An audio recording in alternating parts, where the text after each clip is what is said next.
नमस्कार, आप देख रहे हैं कलम न्यूज। जोधपुर विद्युत निगम के एमडी अविनाश सिंघवी आज हनुमानगढ़ दौरे पर रहे और बिजली विभाग के अधिकारियों की उन्होंने आज हनुमानगढ़ के अंदर बैठक भी ली है और पत्रकारों से रूबरू भी एमडी अविनाश सिंघवी हुए हैं। कलम न्यूज के द्वारा पूछे गए प्रश्नों का जवाब उन्होंने किस प्रकार दिया है वह भी आपको सुनाते हैं कि सर, जो आरटीआई में खुलासा हुआ है खंभों पर मीटर टांगे गए हैं, ये एक विभाग का कोई ऊपर से रूल्स नहीं था फिर भी टांगे गए। और दूसरा सवाल ये है कि फिर व्यवस्थित ढंग से कैसे आप लगाओगे? हाँ, ये सही बात है कि कल हमारे एससी साहब जब हम लोग यहाँ रात को में आया था तो यहाँ की जो बिजली की जो व्यवस्था है मीटर्स के संबंधित उस बारे में चर्चा की गई थी। तो पहले जब यहाँ आज से 4-5 साल पहले जब विद्युत चोरी की जो TND लॉसेस थे ज़्यादा थे, तब ये मीटर्स बाहर पोलों पे लगाए गए थे और अब वो एक परिपाटी के तौर पे आ गए हैं। लेकिन अभी हमारे एक पत्रकार महोदय ने, जैसे आप लोगों ने बताया, कि एक व्यवस्थित बॉक्स में लगाकर, तो इसके ऊपर हम लोग इस पर पूरा अध्ययन करेंगे और जल्दी से जल्दी इस पर कार्रवाई सुनिश्चित। दूसरा प्रश्न ये था सर कि जो ट्रांसफार्मर लगे हुए हैं गलियों के अंदर है और जगह है, वो फिर कब शिफ्ट करोगे आप? फिर नगर परिषद से उसका शिफ्टिंग का चार्ज मांगोगे? ये बहुत वैसे तो पेचीदगी भरे क्वेश्चन है ये, क्योंकि जो ट्रांसफार्मर जब डेवलपमेंट होता है सर का वर्षों से, आज नहीं, जब हनुमानगढ़ जब जैसे डेवलपमेंट हुआ वहाँ जैसे ज़रूरत थी और उपभोक्ताओं को बिजली उपलब्ध करानी थी और प्रॉपर वोल्टेज की बिजली दी जानी थी, तो जहाँ उस समय ट्रांसफार्मर लगा दिए गए थे, लाइनें पूरी इरेक्ट हो गई। उसके बाद इन लाइनों को वापस कहीं नई जगह पे शिफ्ट करना हालांकि बहुत मुश्किल होता है। जहाँ हम शिफ्ट करने जाते हैं वहाँ का कंज्यूमर कहता है हमारे यहाँ बाहर नहीं लगाना चाहिए। तो फिर भी हम इसका विश्लेषण करेंगे, अगर कहीं ऐसा लगता है कि वो घातक है तो इस पर हम अध्ययन करके आगे कार्रवाई। तो तीसरा प्रश्न ये था सर, अब नई लाइन जो भी डाली जाएगी, जो नगर परिषद एरिया हो, ग्रामीण क्षेत्र हो, उनसे प्लान बनाकर डाली जाएगी या वैसे ही आप बिजली विभाग पहले की तरह काम करेगा? नहीं, आज भी मैं तो यही कहूँगा कि हम टाउन प्लानर के साथ में या नगर निगम के साथ बैठक कर ले, हमारे सर्कल ऐसे साथ, क्योंकि जिस उपभोक्ता को या इंडस्ट्रियल एरिया हो या एग्रीकल्चर हो तो उसको तो कनेक्शन तुरंत चाहिए।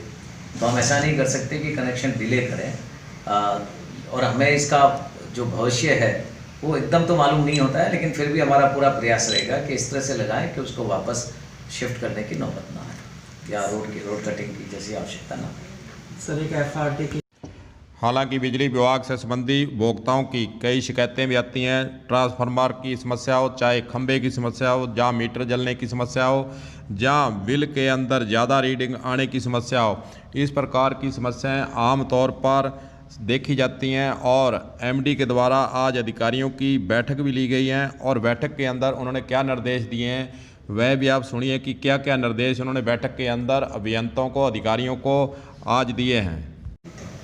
मीटिंग का हमारा मेन जो फोकस था कि कोरोना काल में इन परिस्थितियों को देखते हुए उपभोक्ता की अच्छी से अच्छी सप्लाई किस तरह मेंटेन करें, उपभोक्ताओं की ग्रीवेंसेज है उसको कैसे समय पर उसका निस्तारण करें, उस पर विस्तार से चर्चा की गई और आवश्यक निर्देश जो है हमारे अभियंताओं को एवं रेवेन्यू स्टाफ को जारी किए गए।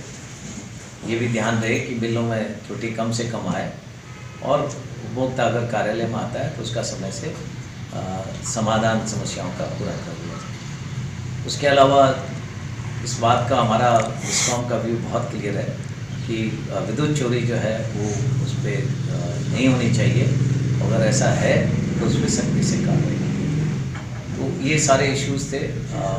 चूँकि हनुमानगढ़ के अंदर ज़्यादातर बहुत अच्छे हमारे कंज्यूमर्स है, तो हमारे यहाँ रेवेन्यू रियलाइजेशन भी अच्छा है और TND लॉसेस जो है वो भी काफ़ी स्तर पर बहुत ठीक है।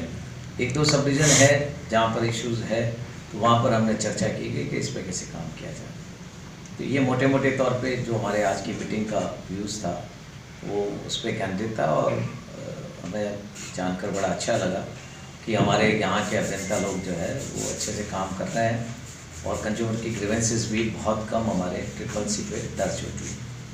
और इसको बेहतर कैसा बना जाए इस पर पूरा हम लोगों ने विचार विमर्श किया और हम पूरी कोशिश कर रहे हैं कि और इससे अच्छी जो है बनाएं और हनुमानगढ़ सर्कल के जो लॉसेज है वो पिछले साल 10% से कम थे, और ये एक बड़े गर्व की बात है पूरे डिस्काउंट के लिए भी, और मैं सोचता हूँ पूरे राजस्थान के लिए भी कि ये सबसे कम लॉसेज वाला सर्कल जो है इस साल होगा।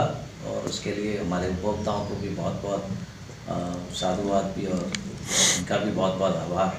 तो एक अच्छी टीम जो है हनुमानगढ़ सर्कल में हमारे उपभोक्ताओं की, इंजीनियर्स की और स्टाफ्स की जो है वो आपस में काम कर रहे हैं।